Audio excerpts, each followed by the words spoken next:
Hello, good afternoon everyone. Welcome back to my YouTube channel. आज हम class 11 का chapter 12 start करेंगे, introduction to three dimensional geometry. So आज basically introductory class होगा, उसके बाद कुछ थ्योरी भी हम लोग देखेंगे। तो चलिए स्टार्ट करते हैं। थ्री डायमेंशन के बारे में समझने से पहले हम एक बार टू डायमेंशन को रिकॉल कर लेते हैं। टू डायमेंशनल प्लेन में किसी भी पॉइंट को लोकेट करने के लिए हमें दो म्यूचुअली परपेंडिकुलर इंटरसेक्टिंग लाइन की ज़रूरत पड़ती है। उन दोनों लाइन के रेफरेंस में ही हम किसी पॉइंट को लोकेट कर पाते हैं। सो ये हमारे दो लाइन है, म्यूचुअली परपेंडिकुलर है, ये 90 डिग्री पर एक दूसरे को इंटरसेक्ट करते हैं। ठीक है, इस हॉरिजॉन्टल लाइन को हम बोलते हैं एक्स एक्सिस और इस वर्टिकल लाइन को बोलते हैं वाई एक्सिस। जहाँ पर ये इंटरसेक्ट करते हैं उसे हम ओरिजिन बोलते हैं। ओरिजिन से राइट साइड की ओर एक्स डायरेक्शन में, एक्स का पॉजिटिव डायरेक्शन में, यहाँ पर सारी नंबर्स पॉजिटिव होंगे, लेफ्ट साइड नेगेटिव होंगे। उसी तरीके से वाई का जो ऊपर वाला डायरेक्शन होगा ये होगा पॉजिटिव और नीचे वाला नेगेटिव। अब किसी भी पॉइंट को लोकेट करने के लिए दो नंबर की ज़रूरत पड़ती है। उन दोनों नंबर को एक साथ लिखा जाता है जिसे हम ऑर्डर्ड पेयर बोलते हैं, इस तरीके से एक्स कॉमा वाई। एक्स ये बताता है कि उस पॉइंट का डिस्टेंस एक्स डायरेक्शन में कितनी दूरी पर है, और वाई बताता है कि उस पॉइंट का डिस्टेंस वाई डायरेक्शन में कितनी दूरी पर है। सो अगर एक्स वाई कोई कोऑर्डिनेट है किसी पॉइंट का, पी एक्स वाई ये कोई पॉइंट है, तो जो एक्स होगा वो यहाँ से लेकर के एक्स डायरेक्शन में ये डिस्टेंस होगा एक्स, और ये जो y है ये यहाँ से ओरिजिन से लेकर के y डायरेक्शन में ये डिस्टेंस होगा y। और फिर हम यहाँ से ऐसे परपेंडिकुलर ड्रॉ करते हैं, जहाँ पर ये दोनों इंटरसेक्ट करते हैं वहीं पर ये पॉइंट P होता है। तो इस तरह से हम P को लोकेट करते हैं, P x, y।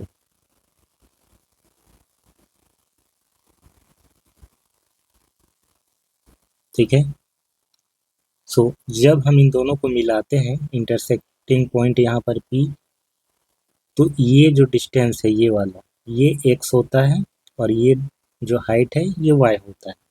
जितना हम यहाँ से ऊपर की ओर चलें ये उसके इक्वल होता है। ठीक उसी तरीके से ओरिजिन से जितना हम इधर चलते हैं ये वाला भी उसके इक्वल होता है। तो आप कह सकते हैं कि अब पहले ओरिजिन से एक्स डायरेक्शन में आप एक्स डिस्टेंस देखिए, फिर यहाँ से ही आप ऊपर चलिए वाई डिस्टेंस में, तो आप उस पॉइंट पी पर पहुँच जाएंगे जिसका कोऑर्डिनेट एक्स कोमा वाई है। ठीक है, एग्जाम्पल के लिए हम एक पॉइंट लेते हैं 1,2। एक पॉइंट है 1,2, ये 1 रहा, ये 2, ये 3, ऐसे करते ही आगे जाएगा इंटीजर्स, ये 1, ये 2, 3, ये 4। 1,2 को हम कैसे लोकेट करेंगे? एक्स डायरेक्शन में हमारा पॉइंट है P 1,2 जिसका कोऑर्डिनेट है, तो 1 क्या है? एक्स डायरेक्शन में दूरी, ओरिजिन से एक्स डायरेक्शन में 1 पर हम पहुंच गए। अब 2, ओरिजिन से y डायरेक्शन में 2 यहाँ पर आएंगे। अब 1 से हम ठीक एक वर्टिकल लाइन ड्रॉ करेंगे ऐसे, और 2 से एक हॉरिजॉन्टल लाइन, ये दोनों जहाँ पर इंटरसेक्ट करेंगे वहीं पर ये पॉइंट P होगा जिसका कोऑर्डिनेट होगा 1,2। तो इस तरीके से हम लोकेट करते हैं। आसान तरीका यही है कि आप ओरिजिन से पहले 1 यूनिट की दूरी इधर चलें, फिर 2 यूनिट की ऊपर दूरी ऊपर की ओर, तो आप उस पॉइंट पर पहुंच जाएंगे। इस तरीके से हम 2D प्लेन पर किसी पॉइंट को लोकेट करते हैं। अब हम आते हैं अपने 3 डायमेंशनल ज्योमेट्री पे। इन रियल लाइफ हम 2 डायमेंशनल प्लेन पे ज़्यादा डील नहीं करते। इनफैक्ट हम जिस दुनिया में रहते हैं, हमारा जो स्पेस है वो खुद भी 3 डायमेंशनल स्पेस है। सो जितनी भी चीज़ें हम डील करते हैं वो 3 डायमेंशनल स्पेस में ही करते हैं। जैसे कि कोई प्लेन अगर उड़ रहा है तो उसे लोकेट करने के लिए हमें दो लाइन काफ़ी नहीं है। टू म्यूचुअली परपेंडिकुलर लाइन जिसकी बात अभी हम कर रहे थे 2D प्लेन में, उतना काफ़ी नहीं है, क्योंकि एक अगर किसी लाइन से लेंथ को दिखाता है और दूसरा विड्थ को, तो फिर हाइट को भी दिखाना चाहिए क्योंकि वो स्पेस में उड़ रहा है। ठीक है, तो हमें यहाँ पर 3 लाइन की ज़रूरत पड़ती है, 3 म्यूचुअली परपेंडिकुलर लाइन की। दूसरा एग्जांपल आप समझ सकते हैं, जो सीलिंग फैन होता है उसके टिप को अगर लोकेट करना हो तो जो कमरे की दीवार है, आप सिर्फ 2 दीवार से उसका परपेंडिकुलर डिस्टेंस लेके उसे लोकेट नहीं कर पाएंगे, क्योंकि जो फैन का टिप है उसकी कुछ डेप्थ है, जो सीलिंग है ऊपर का रूफ है उससे उसकी कुछ डेप्थ है, तो वहाँ पर आपको ऊपर का दीवार भी एज्यूम करना होगा। ठीक है, अगल बगल की दीवार के साथ ऊपर का दीवार भी एज्यूम करना होगा। तो इस तरीके से हमें 3 दीवार की ज़रूरत पड़ेगी एक कमरे की सीलिंग फैन के टिप को लोकेट करने के लिए। सो position of A point in A space, किसी स्पेस में हम किसी पॉइंट को कैसे लोकेट करेंगे, इसके लिए हमें चाहिए 3 म्यूचुअली परपेंडिकुलर लाइन जो एक जगह पर इंटरसेक्ट करते हैं, इसको बोलते हैं हम ओरिजिन। इनमें से एक लाइन को हम लेंगे एक्स एक्सिस, दूसरे को वाई एक्सिस और तीसरे को जेड एक्सिस। और ये हम पर डिपेंड करता है कि हम एक्स एक्सिस, वाई एक्सिस और जेड एक्सिस किसको एज्यूम कर रहे हैं। हो सकता है कि हम इधर वाले को एक्स लिखें, इधर वाले को वाई लिखें और इधर वाले को जेड रहने दें, बट अपनी कन्वेंस के लिए हम इधर एक्स ले लेते हैं और इधर वाई, इधर जेड। तो इसका ठीक जो अपोजिट होगा ओरिजिन से दूसरी साइड, ये हो जाएगा एक्स डैश, यानी कि negative side of x axis. उसी तरीके से वाई का negative side of y axis ये हो जाएगा वाई डैश, जेड का हो जाएगा जेड डैश। ठीक है, तो यहाँ पर अब देखेंगे कि 3 म्यूचुअली परपेंडिकुलर लाइन है, एक जगह पर इंटरसेक्ट कर रहे हैं, तो इन तीनों की मदद से ही हम किसी पॉइंट को लोकेट कर पाएंगे। 2D प्लेन पर जब हम पॉइंट को लोकेट कर रहे थे तो आपने एक चीज़ नोटिस किया होगा कि एक्स डायरेक्शन में हमने पहले 1 यूनिट चला, फिर वाई डायरेक्शन में 2 यूनिट चला, फिर इन दोनों पॉइंट से एक तो वर्टिकल लाइन और एक हॉरिजॉन्टल लाइन हमने ड्रॉ किया, जहाँ पर ये दोनों इंटरसेक्ट किए वो पॉइंट था। तो इस तरीके से करने से एक रेक्टेंगल हमारा यहाँ पर फॉर्म हो रहा था। यहाँ पर भी सेम केस है। यहाँ पर क्या है कि किसी पॉइंट का अगर कोऑर्डिनेट दिया गया है तो वो ऑर्डर्ड पेयर ना होकर के ट्रिपलेट होगा, यानी कि 3 पॉइंट्स होंगे, सॉरी 3 कोऑर्डिनेट होंगे, x comma y comma z. X क्या है, एक्स डायरेक्शन में डिस्टेंस होगा, वाई हमारा वाई डायरेक्शन में, जेड जेड डायरेक्शन में। अब डिपेंड करता है कि कोऑर्डिनेट पॉजिटिव है नेगेटिव है, जैसा होगा उसके अकॉर्डिंग हमको लेना है। सो अगर एक्स वाई जेड कोऑर्डिनेट है तो हम थोड़ी देर के लिए मान लेते हैं अगर पॉजिटिव है तो पहले हम इधर चलेंगे एक्स डायरेक्शन में, वाई डायरेक्शन में इधर चलेंगे, जेड डायरेक्शन में इधर चलेंगे।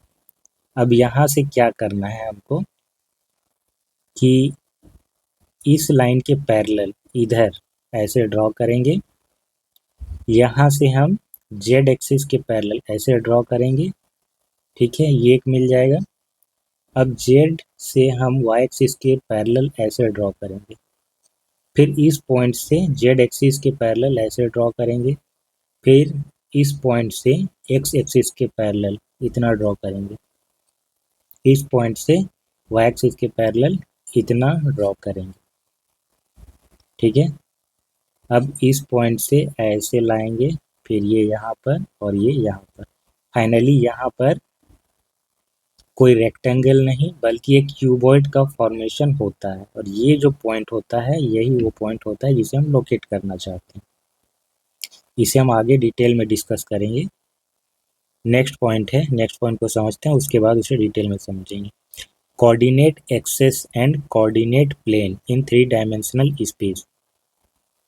सो कोऑर्डिनेट एक्सेस क्या होता है, जिस तरह से 2 डायमेंशनल प्लेन में 2 लाइन होते हैं, इसको हम कोऑर्डिनेट एक्सेस बोलते हैं, x axis and y axis. उसी तरीके से 3D स्पेस में भी 3 लाइन होती है, x axis, y axis and z axis, इन्हीं को बोला जाता है कोऑर्डिनेट एक्सेस।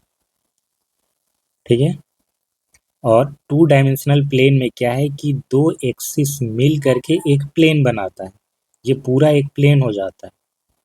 तो यहाँ पर तीन एक्सिस है, तो अगर हम म्यूचुअली दो दो एक्सिस को लें तो उस तरीके से हमारे पास तीन प्लेन बन जाएंगे। ठीक है, एक्स वाई और जेड हमारे पास है तीन एक्सिस। सो एक्स और वाई को अगर हम ले लें तो ये बन जाता है एक्स वाई प्लेन।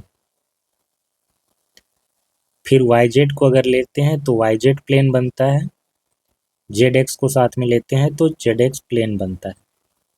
ठीक है, आइए समझते हैं। ये हमारा एक्स एक्सिस है और ये वाई एक्सिस है।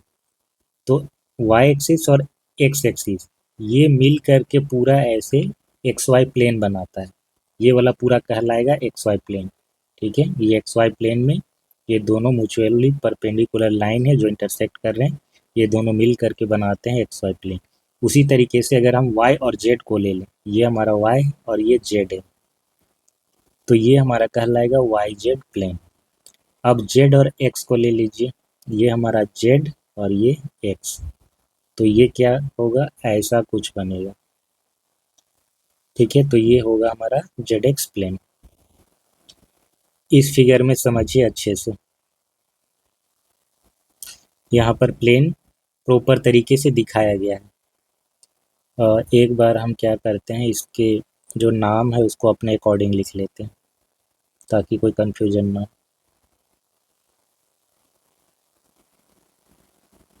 सो ये हमारा वाई एक्सिस, ये एक्स और ये जेड। ठीक है, सो एक्स और वाई मिलकर के जो प्लेन बन रहा है यहाँ पर, ये हमारा एक्स है, ये पीछे की ओर भी जाएगा, ये वाई है, ये पीछे की ओर आ रहा है, तो ये जो प्लेन है ना, ये वाला, ये हमारा कहलाएगा एक्स वाई प्लेन। ठीक है, इसका बैक साइड वाला आपको नज़र नहीं आ रहा होगा क्योंकि ये 3D स्पेस है, इसे प्लेन पर ड्रॉ करना थोड़ा मुश्किल काम होता है। ठीक है, ब्लैक बोर्ड पे या टैब पर या कंप्यूटर पे इसे विजुअलाइज करना थोड़ा मुश्किल काम है। तो आप समझ सकते हैं कि इसके पीछे भी है कुछ। ये प्लेन हमारा कहलाएगा एक्स वाई प्लेन। अब हम लेते हैं वाई और जेड को, ये हमारा वाई है और ये जेड है, तो अब वाई और जेड मिलकर के कौन सा प्लेन बनाएगा, ये वाला जो प्लेन आप देख रहे हैं ना, ये हमारा वाई जेड प्लेन, क्योंकि ये हमारा वाई है और ये वाला जेड है, ये वाई और जेड मिल करके ये प्लेन बना रहा है, ये कहलाएगा वाई जेड प्लेन। जेड और एक्स को ले लीजिए, जेड कौन सा है, ये वाला लाइन जेड है और एक्स ये वाला है, तो ये जो प्लेन दिख रहा है आपको ग्रे कलर का, ये हमारा कहलाएगा z x plane. Next figure से भी आप अच्छे से समझ सकते हैं, ये हमारा एक्स एक्सिस, ये वाई एक्सिस, ये जेड एक्सिस, तो एक्स और वाई ये दोनों मिल के बनाते हैं एक्स वाई प्लेन। जेड और वाई मिल करके बनाते हैं वाई जेड प्लेन। जेड और एक्स मिलकर बनाते हैं जेड एक्स प्लेन। ठीक है, समझ में आ गया। और जहाँ पर ये इंटरसेक्ट करते हैं उसको हम बोलेंगे ओरिजिन।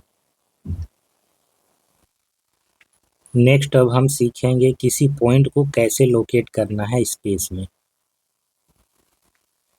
सेम चीज़ है जो थोड़ी देर पहले ही हम डिस्कस कर रहे थे कि अगर कोई पॉइंट है, हमारे पास P एक पॉइंट है जिसका कोऑर्डिनेट है एक्स वाई जेड। सो एक्स डायरेक्शन में हम एक्स डिस्टेंस चलेंगे। मान लेते हैं कि यहाँ पर हम पहुँचते हैं, ये है एक्स यूनिट का distance from origin. Y axis में हम वाई डायरेक्शन में हम चलते हैं, वाई यूनिट का डिस्टेंस मान लेते हैं कि यहाँ पर हम पहुँच रहे हैं। ठीक है, ये एक्स हो जाएगा, ये वाई हो जाएगा, और जेड डायरेक्शन में हम चलते हैं यहाँ तक। ओरिजिन से लेकर के इस पॉइंट तक ये जेड यूनिट का डिस्टेंस है। अब हम बनाते हैं पहले रेक्टेंगल, देन फाइनली एक क्यूबॉइड बनेगा। सो यहाँ से हम एक लाइन ड्रॉ करते हैं ऐसे वाई एक्सिस के पैरेलल, इसे फिर वर्टिकल लाइन ड्रॉ करके इस पॉइंट से मिलाते हैं, तो एक रेक्टेंगल बन जाएगा। देन अब हम एक्स एक्सिस के पैरेलल एक लाइन ड्रॉ करेंगे,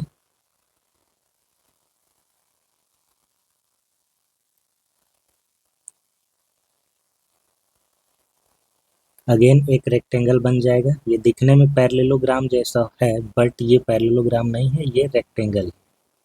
ऑब्वियसली रेक्टेंगल भी एक पैरेललोग्राम होता है बट स्पेसिफिकली ये एक रेक्टेंगल होता है क्योंकि ये जो तीनों लाइनें हैं ये म्यूचुअली परपेंडिकुलर होती है। ये भी 90 डिग्री होता है, ऐसे भी 90 डिग्री होता है और ऐसे भी 90 डिग्री होता है। इसे विजुअलाइज करना थोड़ा सा मुश्किल होता है इसीलिए। नाउ यहाँ से अब हम एक और रेक्टेंगल बनाएंगे।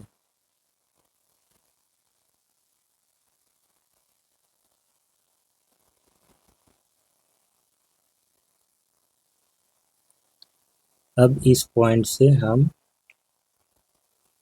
यहाँ तक आएंगे, फिर इसे ऐसे मैच करेंगे, देन फाइनली ऐसे।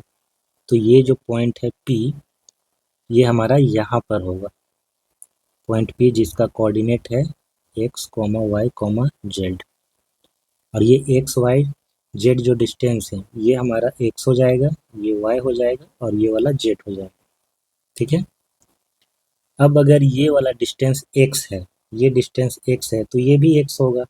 सिमिलरली ये भी x होगा, ये भी x होगा। ठीक है। सो ये वाला हमारा x होगा, ये x होगा। नाउ अगर ये y है तो ये भी y होगा, ये भी y होगा। ठीक है। सो ये हमारा y होगा। और z, अगर ये z है, अगर ये z है तो ये भी z होगा, ये भी z होगा, ये भी z होगा। तो ये z यूनिट का डिस्टेंस हो जाएगा, z यूनिट का डिस्टेंस। अब आप ऑब्जर्व कीजिए x, y और z ये एक्चुअली में है क्या। ये हमारा x जो है ये एक्चुअली में ZY प्लेन से डिस्टेंस है उस पॉइंट का। पॉइंट P का कोऑर्डिनेट जो x, y, z है, इसमें x क्या है, उस पॉइंट का डिस्टेंस है फ्रॉम YZ प्लेन या ZY प्लेन। y क्या है, ये वाला y, ये डिस्टेंस है उस पॉइंट का, कहाँ से, z और x प्लेन से। ये हमारा ZX प्लेन है ना, तो ZX प्लेन से उस पॉइंट का डिस्टेंस y। फाइनली z क्या है, z हमारा ये है। ये नीचे वाला प्लेन कौन सा है, ये है XY प्लेन। तो z क्या हो गया, XY प्लेन से उस पॉइंट का डिस्टेंस। उसी चीज को हमने यहाँ पर लिखा है कि x हमारा होगा distance from YZ plane, y होगा distance from XZ plane, z होगा distance from XY plane. So किसी पॉइंट को लोकेट करने के लिए एक्चुअली में हमें 3 म्यूचुअली परपेंडिकुलर इंटरसेक्टिंग प्लेन की ज़रूरत पड़ती है। और आप जानते हैं कि अगर 2 प्लेन इंटरसेक्ट कर रहे हैं तो क्या होता है, उनका जो कॉमन होता है वो एक स्ट्रेट लाइन होता है। इस वजह से अगर ये एक प्लेन है, इधर वाला दूसरा प्लेन है, तो इनका जो इंटरसेक्शन होगा ये वाला, ये एक स्ट्रेट लाइन है। उसी तरीके से ये वाला प्लेन और ये वाला प्लेन ये इंटरसेक्ट कर रहा है इस पे, तो ये भी एक स्ट्रेट लाइन है और ये भी एक स्ट्रेट लाइन है। यही तीनों लाइन हमारे एक्सेस होते हैं, एक्स वाई और जेड एक्सेस। या फिर ऐसे कह लीजिए कि 2 म्यूचुअली एक्सेस मिल करके एक प्लेन बनाते हैं। सो आई होप कि प्लेन और एक्सिस में अब कोई कंफ्यूजन नहीं होगा। चलिए अब कुछ बेसिक चीज़ें इसमें जान लेते हैं। कोऑर्डिनेट ऑफ ओरिजिन, जो ओरिजिन है उसका कोऑर्डिनेट हमेशा 0,0,0 होगा। ठीक है, 0,0,0। Coordinate of any point on x axis will be as x, 0,0। So x axis में आप जानते हैं कि x को छोड़ के बाकी चीज़ें 0 होंगी। जैसे 2D प्लेन पे होता है कि एक्स एक्सिस में y का कोऑर्डिनेट 0 होता है, तो उसमें जो कोऑर्डिनेट होगा किसी पॉइंट का वो x, 0 टाइप का होता है। यहाँ पर क्योंकि स्पेस की बात कर रहे हैं, यहाँ पर ऑर्डर पेयर ना हो करके ट्रिपलेट होता है, तो 3 कोऑर्डिनेट होते हैं किसी पॉइंट को। तो x हमारा होगा कुछ वैल्यू उसका नॉन जीरो, अगर वो ओरिजिन पे ना है तो, और बाकी की चीज़ें 0 होंगी, तो उसका कोऑर्डिनेट होगा x, 0,0 टाइप का। अगर y एक्सिस में पॉइंट है तो y को छोड़ करके बाकी चीज़ें 0 होंगी, तो 0, y, 0 ऐसा होगा। z एक्सिस में z को छोड़ के बाकी दोनों 0 होंगी, तो 0, 0, z होगा। अब बात करते हैं कि अगर एक्सिस पे ना हो करके प्लेन पर हो, ये जो पॉइंट P है ना, ये एक्चुअली में ना तो एक्सिस पे है ना प्लेन पे है, ये स्पेस पे है। ठीक है, स्पेस पे है और ये हमारा प्लेन है। अगर ऐसा हो कि पॉइंट प्लेन पे हो, जैसे कि ये वाला पॉइंट प्लेन पे है, ये वाला पॉइंट भी प्लेन पे है, ठीक है, ये वाला पॉइंट एक्स एक्सिस पे है, ये वाई एक्सिस पे है, ये जेड एक्सिस पे है, ये वाला जो पॉइंट है ये हमारा एक्स वाई प्लेन पे है, ये वाला पॉइंट है हमारा जेड एक्स प्लेन पे, ये वाला पॉइंट है हमारा जेड वाई प्लेन पे, और ये पॉइंट है हमारा स्पेस में। सो अगर कोई पॉइंट हमारा एक्स वाई प्लेन पे है, यानी कि यहाँ पर, तो यहाँ पर जाहिर सी बात है कि इस पॉइंट का वाई एक्सिस से कुछ डिस्टेंस होगा। वाई एक्सिस से जो डिस्टेंस होता है उसी को हम एक्स बोलते हैं, और एक्स एक्सिस से जो डिस्टेंस होता है उसको वाई बोलते हैं। ये वाला एक्स इसके बराबर, ये वाला वाई इसके बराबर। ठीक है, तो इसका मतलब है कि एक्स वाई यहाँ पर नॉन जीरो होगा और जेड जीरो होगा, क्योंकि जेड एक्चुअली में इसको रिप्रेजेंट कर रहा है, हाइट को। तो अगर हम यहाँ पर हैं तो कोई हाइट ही नहीं है, दैट मीन्स जेड का वैल्यू जीरो। सो एक्स और वाई नॉन जीरो होगा बट जेड जीरो होगा। यहाँ पर आ जाते हैं, यहाँ पर क्या है, जेड एक्स प्लेन है, तो जेड एक्स प्लेन अगर है तो जेड और एक्स नॉन जीरो होगा, वाई जीरो होगा, क्योंकि वाई हमारा ऐसे है, तो वाई के डायरेक्शन में कोई भी दूरी नहीं है यहाँ पर अगर हम हैं तो y का जो वैल्यू होगा y कोऑर्डिनेट का वो जीरो होगा। सो ओनली z और x हमारा नॉन जीरो होगा। अगर यहाँ पर हम हैं तो ये हो जाता है हमारा जेड वाई प्लेन पर, तो जेड वाई प्लेन पर z और y हो जाएगा नॉन जीरो, z और y, और ये वाला जीरो हो जाएगा x का वैल्यू। अब हम डिस्कस करते हैं ऑक्टेंट क्या होता है। क्वाड्रेंट आपने पढ़ा होगा, क्वाड्रेंट क्या होता है, एक्स एक्सिस और वाई एक्सिस प्लेन को बांट देते हैं इस तरीके से। ये हमारा कहलाता है फर्स्ट क्वाड्रेंट, ये कहलाता है सेकेंड क्वाड्रेंट, ये कहलाता है थर्ड क्वाड्रेंट, और ये कहलाता है फोर्थ क्वाड्रेंट। ठीक है, सो क्वाड का रिलेशन होता है फोर से, क्योंकि वो चार हिस्सों में बांटते हैं इसीलिए उसे क्वाड्रेंट बोलते हैं, फर्स्ट सेकेंड थर्ड फोर्थ। यहाँ पर ये तीन प्लेन मिल करके इसे 8 हिस्सों में बांटते हैं, 8 हिस्सों में बांटते हैं, इसीलिए इसे ऑक्टेंट कहते हैं। ऑक्टेंट का संबंध है हमारा 8 से। So first octant second octant हम किसको बोलेंगे, इस चीज़ को समझना है हमको डिटेल में अच्छे से और याद रखना है। सो कोई कन्फ्यूजन ना हो इसीलिए हम एक बार इसे फिर से करेक्ट कर लेते हैं, नाम अपने अकॉर्डिंग हम रखेंगे। ये हमारा रहेगा y, ये x और ये z। ठीक है, सो यहाँ पर 8 ऑक्टेंट हैं। ये वाला जो दिख रहा होगा, ये एक कमरा जैसा, ये हमारा एक ऑक्टेंट है। इसके ठीक अपोजिट इधर वाला ये दूसरा ऑक्टेंट है, फिर इधर है एक तीसरा चौथा, फिर इधर है एक, इसके ठीक इधर है, इसके जस्ट अपोजिट में एकदम उधर होगा दूसरी side.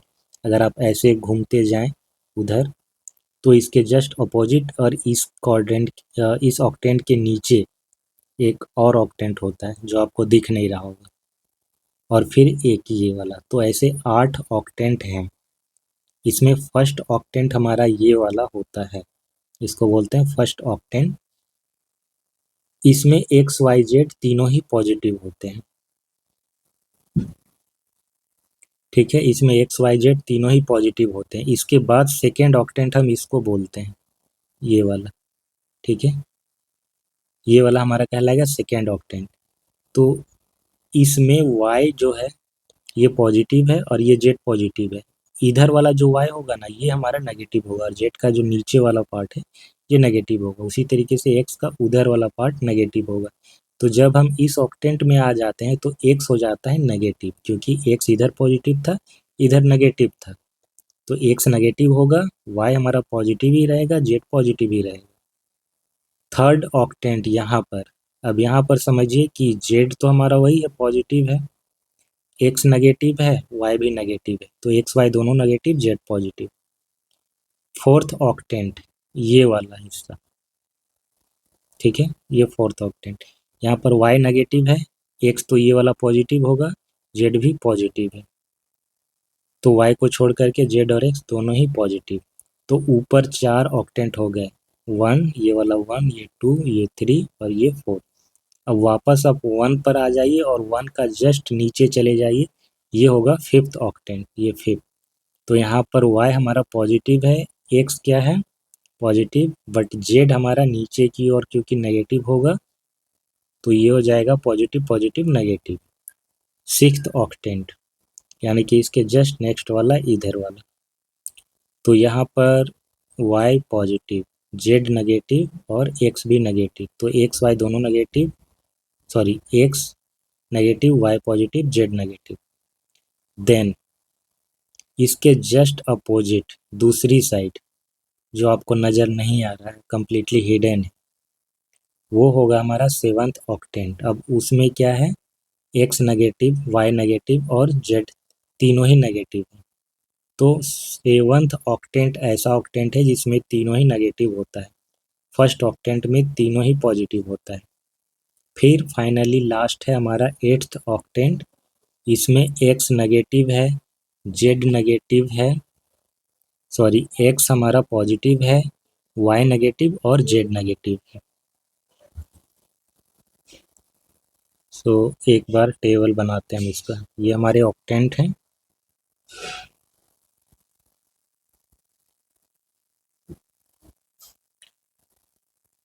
Coordinate x y z,